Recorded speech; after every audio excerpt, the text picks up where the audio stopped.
बच्चों कैसे हैं आप सब लोग। आपका सिलेबस पूरा हो चुका है और आज वर्कशीट नंबर 76 से हम पुनरावृत्ति करेंगे वास्तविक संख्याओं की। यहाँ पर हम देख रहे हैं वास्तविक संख्याएं हमारे सामने हैं और वास्तविक संख्याएं दो प्रकार की रहती हैं, परिमेय संख्या और अपरिमेय संख्या। परिमेय संख्या वो होती है जो P बटा Q के तरीके से लिखी जा सकती है, जिसमें एक अंश होता है, एक हर होता है।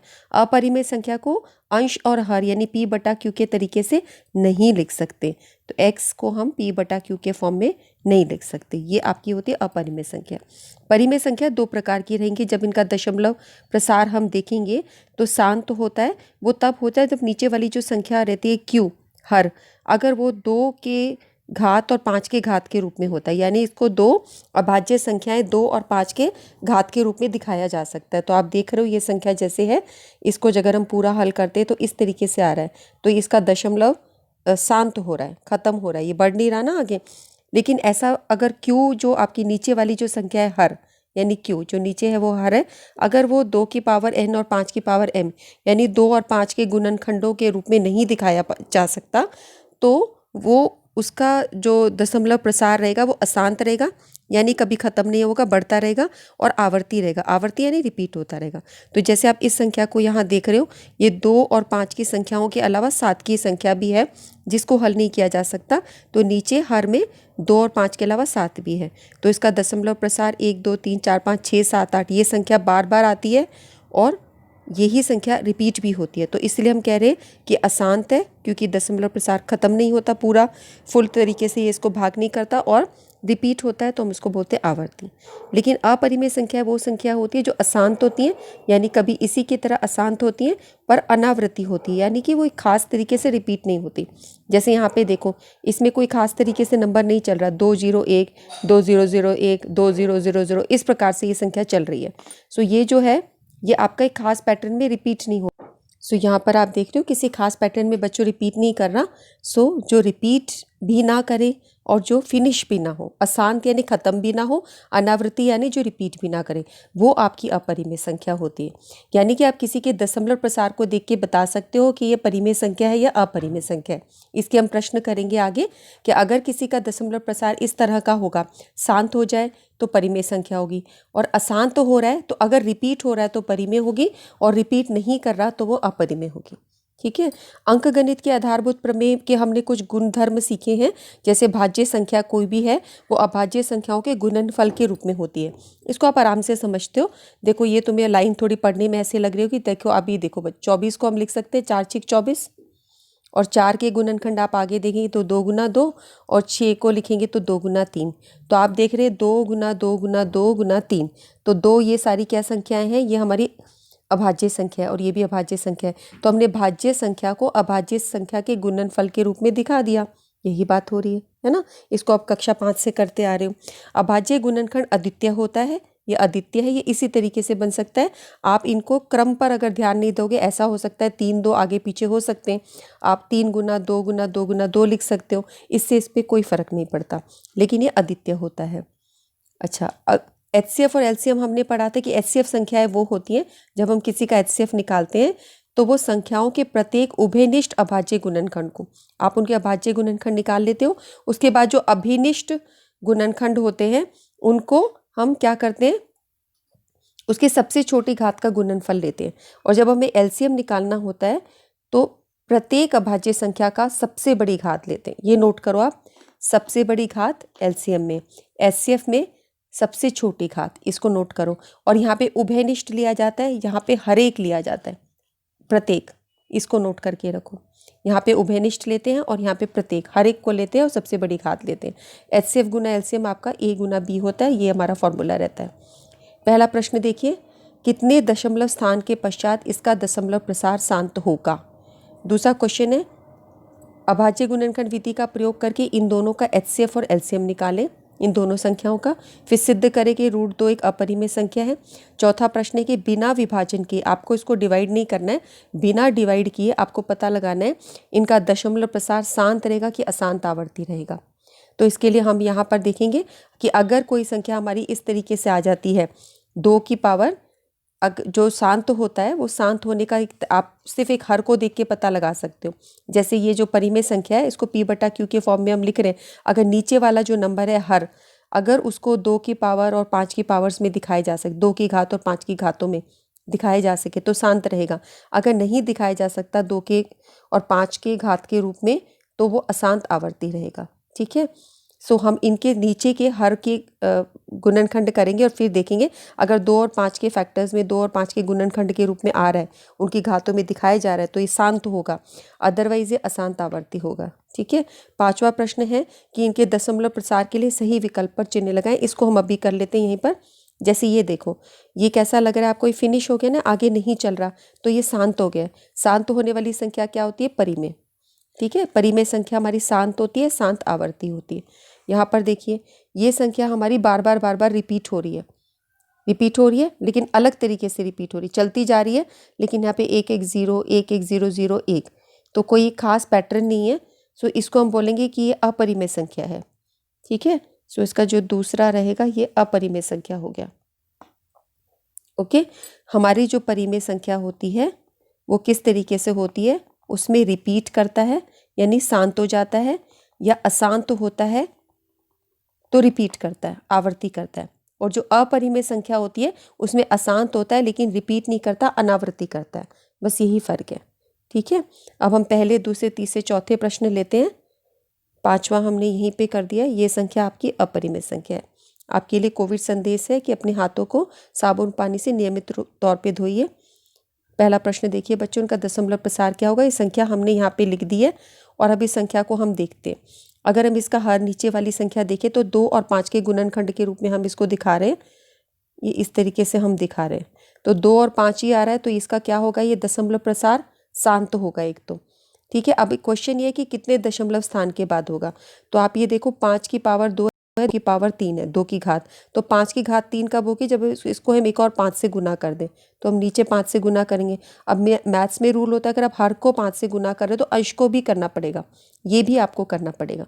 ठीक है, तो ऊपर वाली संख्या 53 गुना 5 रह जाएगी और नीचे वाली संख्या 2 की पावर 3 गुना 5 की पावर 2 गुना 5, तो यहाँ पे 2 और 1 ये 5 5 हो गया ना, तो ऊपर की पावर दोनों जुड़ जाती है। ठीक है, 5 के 3 फैक्टर्स हो, 3 वो हो गए तो 3 आ जाएगा। अब इन दोनों को हम क्या करेंगे? दोनों के ये आधार अलग हैं लेकिन इन दोनों की घात एक जैसी है, तो हम इसको क्या कर सकते हैं? घात और घातांक के नियमों में हमने पढ़ा है कि इन दोनों को एक ही ब्रैकेट में डाल के ऊपर एक घात लगा देते हैं। तो 2 गुना 5 आ गया 10, अब नीचे आ गया 10, तो 10 का मतलब क्या होगा? नीचे 1000 हो गया। तो 1000 अगर किसी संख्या के नीचे होता है तो ऊपर दशमलव में 3 स्थानों के पश्चात वो शांत रहेगा, शांत। ठीक है, सड़क वाला शांत है ना। तो अगर जैसे 53 को तुम 5 से गुना करते हो तो 5 एकम 5 दिया 15, 1 5 दिया 25 और 1, तो यानी 265/1000 ये हो गया। 265/1000 का मतलब हुआ 0.265, 3 संख्या के बाद, है ना।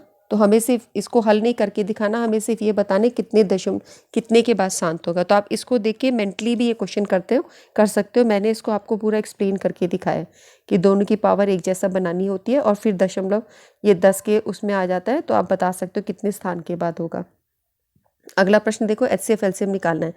168 है, इसको आप कैसे लिखोगे? 8 से गुना करोगे, 8 गुना 21, 8 को लिख सकते हैं 2 गुना 2 गुना 2, 21 के गुणनखंड हो जाएंगे 3 गुना 7, यानी 2 1 2 3, 2 की पावर 3, 3 गुना 7, और 448 को 4 से गुना किया, 4 गुना 112, फिर 4 से दोबारा कर दिया, 28 पे गया, 4 7 पे गया। तो अब आप ये देख रहे हो मैंने भाज्य संख्या नहीं ली है, 4 4 लिए, क्योंकि अब मुझे पता है कि मेरे लिए ये सरल है। 4 को मैं 2 की पावर 2 दिखा सकती हूँ, इस 4 से मेरे पास 2 की पावर 2 आ जाएगा, इस 4 से मेरे पास 2 की पावर 2 आ जाएगा, और इस 4 से भी मेरे पास 2 की पावर 2 आ जाएगा, और 7, तो ये तुम्हारी 2 की पावर 6 हो जाएगा। ये सारी आपस में जुड़ जाएंगी, गुना 7। ठीक है, हम ये जिससे भी जल्दी हो सके, क्योंकि हम 10वीं क्लास में प्रश्न हमें आसान वालों को जल्दी करना है, तो आप इस तरह से करेंगे। आप ये ज़रूरी नहीं कि आप ऐसे ही करके चलते रहें, 2 2 2 4, इस तरह से जिस तरीके से आपका माइंड फास्ट चले आप ऐसे कर सकते हो। अंत में हमने अभाज्य गुणनखंड के रूप में यहाँ दिखाई दिया। ठीक है, 448 को। अब इन दोनों को देखो, HCF निकालना है, तो आप ये देखो इसमें उभयनिष्ठ कौन कौन से? उभयनिष्ठ है 7, जो दोनों में आ रहा है, उभयनिष्ठ यानी कॉमन, इसमें भी आ रहा है इसमें भी आ रहा है, तो एक 7 हो गया। ये भी दोनों उभयनिष्ठ है, दोनों में है, लेकिन यहाँ पे घात अलग है, इसके 2 की पावर 3 है या 2 की पावर 6 है, तो इसमें कम वाली घात आपको लेनी होती है। HCF में कम वाली घात लेते हैं। तो मैंने आपको मार्क कराया था ना कि कम को नोट करो, ये बोला था ना, उभयनिष्ठ होनी चाहिए और छोटी घात होनी चाहिए, यही चीज़ थी बच्चों। ये देखिए, है ना, मैंने आपको बोला था सबसे छोटी घात और उभयनिष्ठ, इसको नोट कीजिए। ओके, और जब हम LCM करेंगे तो सबसे बड़ी घात और प्रत्येक अभाज्य गुणनखंड। तो अब ये हमने ये देखा कि यहाँ पर 2 की पावर 3 हम लेंगे क्योंकि ये कम है, फिर 2 की पावर 3 का मतलब हो गया 8, 8 गुना 7 56 उत्तर आ जाएगा HCF में। और LCM में क्या रहेगा, 2 की पावर बड़ी वाली ली जाएगी, 2 की पावर 6, और 7 एक रहेगा और 3 भी लिया जाएगा क्योंकि प्रत्येक गुणनखंड को लेना होता है, प्रत्येक अभाज्य संख्या को लेना होता है। तो ये 2 की पावर 6 गुना 3 गुना 7, इन सबको गुना करोगे तो 1344 उत्तर आ जाएगा। प्रश्न 3 पे आओ, आपको बताना है शांत है या अशांत आवर्ती है। ये प्रश्न देखो, इसके अंदर हमें 1600 के गुणनखंड निकालने। तो 1600 के गुणनखंड बहुत आराम से जल्दी से निकाल सकते हो तुम खुद से। इसको ऐसे सोच सकते हो 16 गुना 100, ठीक है, 1600 हो जाएगा। अब 16 जो होती है वो तुम्हारी 2 की पावर 4 होती है, और इसमें 100 में क्या आ जाएगा 10 गुना 10, और 10 में क्या हुआ 2 गुना 5 गुना 2 गुना 5, ये बन गया। ठीक है, देखो मैं इसको यहाँ करके बताती हूँ। तुम्हारे पास 2 की पावर 4 गुना 2 गुना 5 गुना 2 गुना 5, ये बन गया इससे। तो ये 2 की पावर एक यहाँ आ गई, एक यहाँ आ गई, तो यानी 2 की पावर 6 हो गई, और 5 1 और 2, ये बन गया ना। तो अभी किस तरह का दशमलव प्रसार होगा, हमने देखा था अगर 2 के और 5 के अभाज्य गुणनखंड के रूप में इसको लिखा जा सके, उनके घातांक के रूप में 2 और 5 के जो रहे, तो हम इसको बोल सकते हैं कि ये कैसा रहेगा, शांत रहेगा। हाँ, तो ये शांत दशमलव रहेगा ये आपका, शांत। ठीक है, अगले वाले में चलिए। यहाँ पर 2 है, 5 है, लेकिन 7 भी है। तो ये 7 आप देख रहे हो, इसको अगर ये सॉल्व कर दे, यानी 7 अगर कट जाए यहाँ से, कई बार ऐसा होता है ये ऊपर नीचे सरल हो जाता है, पर ये सरल नहीं हो पाएगा। आप देख रहे हो 45 रहेगा और ये 49 रहेगा, तो ये सरल नहीं हो सकता, यानी 7 हटेगा नहीं। तो ये हटेगा नहीं, यानी कि हर में 2 भी रहेगा, 2 की घात भी, 5 की घात भी, 7 की घात भी है। तो होना चाहिए सिर्फ 2 और 5 अगर शांत करना है। तो अब ये रहेगा अशांत आवर्ती। ठीक है, अशांत रहेगा। इसने हमसे पूछा, बोला शांत और अशांत। प्रश्न में क्या है देख लेते हैं एक बार फिर से, शांत और अशांत आवर्ती हमें बताना है।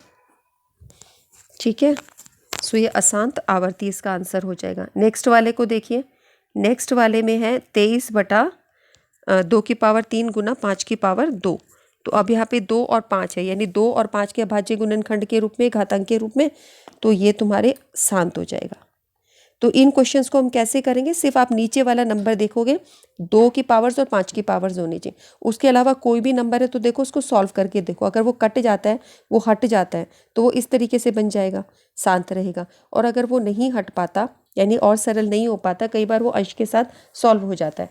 जैसे कि अगर मैं आपको ये क्वेश्चन के अंदर ऊपर होता 35 गुना 28 होता ऊपर, और नीचे ये 7 की पावर 2 ही है, तो ये 7 की पावर 2 को हम ऐसे लिख देते 7 गुना 7, और फिर ये तुम्हारा 7 पंजे 35 और 7 चौक 28 कट जाता, तो नीचे 7 हट जाता ना। तो यहाँ पर सरल नहीं हो पा रहा, इस वजह से ये 7 रहेगा। तो आपको ये चीज़ ध्यान देनी है, जब भी ऐसा प्रश्न आप देखें कि कोई एक्स्ट्रा 2 और 5 के अलावा नंबर आ रहा है, तो कहीं वो सरल तो नहीं हो सकता, वो ध्यान दे के फिर आप आंसर करें। अब हमें प्रश्न करना है कि √2 एक अपरिमेय संख्या है। इसको हल करने के लिए हम मान लेते हैं कि √2 एक परिमेय संख्या है। अगर वो परिमेय संख्या है तो उसको 1/b के तरीके से लिख सकते हैं, और नीचे वाला जो अंश है, हर है, वो 0 नहीं होता। परिमेय संख्या की पहचान ही होता है कि अंश और हर के रूप में होता है, और हर 0 नहीं होना चाहिए। ठीक है, और हम एक एक्स्ट्रा चीज़ और यहाँ पे लेते हैं कि a और b दोनों सहअभाज्य संख्या। सहअभाज्य संख्या का मतलब इस तरीके से है कि ये और सरल नहीं कर सकती एक दूसरे को। जैसे अगर मैं 2/4 आपको देती हूँ तो ये सरल हो सकता है 1/2, तो ये सहभाज्य नहीं है, लेकिन 1/2 सहअभाज्य, ये और नहीं कर सकता। अगर मैं आपको 3/5 देती हूँ तो क्या वो आपस में और सरल हो सकती हैं संख्याएं? नहीं हो सकती, एक दूसरे को नहीं काट सकती। तो जो ना काटे उसको हम बोलते हैं सहअभाज्य, यानी एक दूसरे को ये भाग नहीं कर सकती, डिवाइड नहीं कर सकती, उसको हम बोलते हैं सहअभाज्य। ठीक है, यानी इनके बीच में ऐसा कोई भी कॉमन नंबर नहीं है, कोई भी 2 से 3 से 5 से 7 से जिसको भाग किया जा सके। ये अर्थ हुआ इसका। ठीक है, अब हम आगे बढ़ाते हैं प्रश्न को। आप इसको क्रॉस मल्टीप्लाई कर लो, ये इधर चला जाएगा। अब दोनों तरफ वर्गीकरण करो, यानी इसका वर्ग करोगे तो √2 का वर्ग आएगा 2, बी का वर्ग बी स्क्वायर, इसका ए स्क्वायर। इस बात का मतलब क्या होता है कि 2a² को भाग करेगा। कैसे? जैसे हम बोलते हैं 2×6=12 होता है, इसका मतलब ये हो ना कि 2 12 को भाग कर रहा है। 2 को हमने किसी संख्या से गुना किया, 12 आ रहा है, यानी 2 12 को भाग कर रहा है। इसी तरह 2 को हमने b² से गुना किया और a² आ रहा है, तो 2 यानी a² को भाग कर रहा है। और ये भाग का निशान 2 डिवाइड्स a², 2 विभाजित करता है a वर्ग को। इस लाइन का अर्थ ये है। तो अगर वो a के वर्ग को विभाजित करता है तो हम हमेशा देखते हैं कि अगर किसी चीज़ का वर्ग विभाजित होता है तो वो नंबर भी ज़रूर विभाजित होता है। इसलिए मैंने लिखा है कि इसका अर्थ ये हुआ कि 2a को भी विभाजित कर रहा है, 2a² को विभाजित कर रहा है तो 2a को विभाजित कर रहा है। और इस समीकरण को एक नाम दे दो। फिर आप इस a को मान लो 2c। अगर √3 का क्वेश्चन आता है तो a को मानते 3c, √5 का क्वेश्चन आता है तो a को 5c, √7 का तो 7c। यानी सारे स्टेप सेम है, सिर्फ यहाँ मानने में आप क्वेश्चन के अनुसार मानोगे। तो √2 का क्वेश्चन चल रहा है तो हम इसको 2c मानेंगे, तो a की जगह 2c लिख दीजिए। ये 2b² रहेगा, a की जगह 2c लिखा तो ये बन गया। अब इसका वर्ग करो, 2 का वर्ग हुआ 4, c का वर्ग हुआ ये। अब ये देखो यहाँ पे 2 2 कट सकते हैं, 2 दूनी 4, यहाँ काट दो तो b² = 2c² आ गया। अब इस बात का अर्थ क्या हुआ कि 2 को c² से गुना कर रहे हैं तो b² आ रहा है, यानी 2 b² को विभाजित करता है, 2 डिवाइड्स b²। और इसका मतलब हो गया 2 डिवाइड्स b, यानी 2 b को विभाजित करता है। इसको समीकरण 2 बना लो। अभी थोड़ी देर पहले आपने लिखा था 2a को विभाजित करता है, अब आपने दूसरे समीकरण में लिखा 2b को विभाजित करता है, यानी 2a और b दोनों को विभाजित कर रहा है। लेकिन यहाँ तो हमने बोला था ये दोनों सभाज्य संख्या है, यानी इनमें कुछ भी ऐसी चीज़ नहीं जो दोनों को कर सके। और आ गया हमारे पास में दोनों को विभाजित कर रहा है, तो हम लिख सकते हैं इक्वेशन 1 और इक्वेशन 2 से हम बोल सकते हैं कि ये तो अभाज्य संख्या है, लेकिन इससे हम विरोधाभास पे पहुंच रहे हैं। 2a को भी विभाजित कर रहा है और 2b को भी विभाजित कर रहा है, दोनों चीज़ें आ रही हैं, तो ये एक विरोधाभास है। विरोधाभास है तो हमने जो शुरू में निष्कर्ष लिया था कि ये एक परिमेय संख्या है, वो गलत है। तो हम इस पे पहुँचते हैं कि √2 एक अपरिमेय संख्या है। तो इन प्रश्नों को करने के लिए हम उसके अपना जो सपोजिशन हम लेके चले थे उसको हमने गलत साबित किया। और इसी प्रकार से √5 और √7 का क्वेश्चन होता है, √3 का क्वेश्चन होता है, सेम उस पर। अब आप लोग सब विद्यालय जा रहे हो, आपको ये ध्यान रखना है कि एक्स्ट्रा मास्क लेके आए, सैनिटाइज़र लेके आए। घर में कोई भी बीमार है या आपकी तबीयत ठीक नहीं है तो आपको स्कूल नहीं आना, अपने टीचर को बता दीजिए, तब आप बिल्कुल स्कूल नहीं आएंगे। आपके हाथ में NOC होना चाहिए पेरेंट्स का, कि पेरेंट्स को कोई प्रॉब्लम नहीं है आपको स्कूल भेजने में। आपको जो जगह दी गई है आपको वहीं बैठना है, इधर उधर घूमना नहीं है, आपके सिटिंग प्लेस पर ही आपको बैठना है, दूसरे बच्चे के डेस्क पे आपको जाके नहीं बैठना। अपनी बुक्स को, स्टेशनरी को किसी के साथ शेयर नहीं करोगे, बिकॉज कोरोना काल है तो हम बच्चों को मना कर रहे हैं।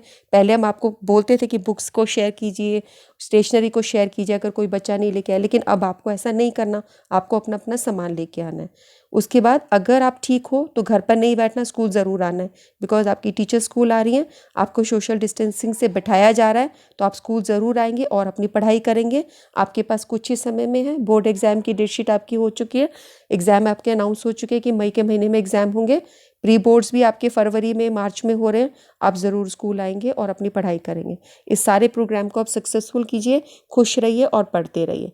ओके बच्चों, नमस्कार। हम फिर मिलते हैं वर्कशीट नंबर 77 में।